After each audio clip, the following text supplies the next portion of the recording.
Nakilahok ang Regional Police Community Affairs and Development Unit 2 sa isinagawang bloodletting activity sa lungsod ng Cauayan, Isabela.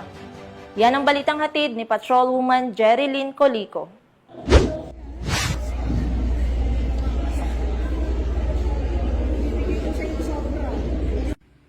Nakilahok sa bloodletting activity ang mga tauhan ng Regional Police Community Affairs and Development Unit 2 sa pangunguna ni Police Lieutenant Alilyn Wilcox, Chief Information and Communication Development Section, sa pamumuno ni Police Captain Rubian Versida, Officer in Charge RP Cadu 2, na may temang dugong alay ang lingkod bayan, kaligtasan ng mamamayan at ng bayan na ginanap kahapon, alas 9 ng umaga ay 15 ng Setyembre nitong taon sa FLD Coliseum, Barangay District 3, Cauayan City, Isabela.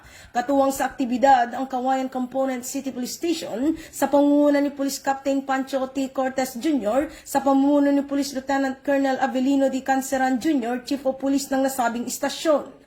Ang kaganapan ay inorganisa ng City Health Office 1 ng nasabing lungsod kasama ang Red Cross Isabela Chapter sa pangunguna ni Mrs. Nanette Cabalonga, Chapter Service Representative Blood Services, at sa pakikipagtulungan ng Cauayan Dentist Exclusive kung saan ito ay bahagi ng Civil Service Month Celebration.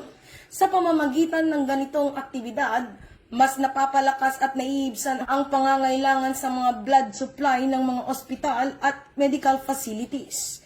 Ito ay naganap bilang bahagi ng mga pagsisikap ng bawat mamamayan ng lungsod ng Cauayan upang mapalawak ang kamalayan tungkol sa kahalagahan ng dugo at pagsuporta sa mga taong nangangailangan nito.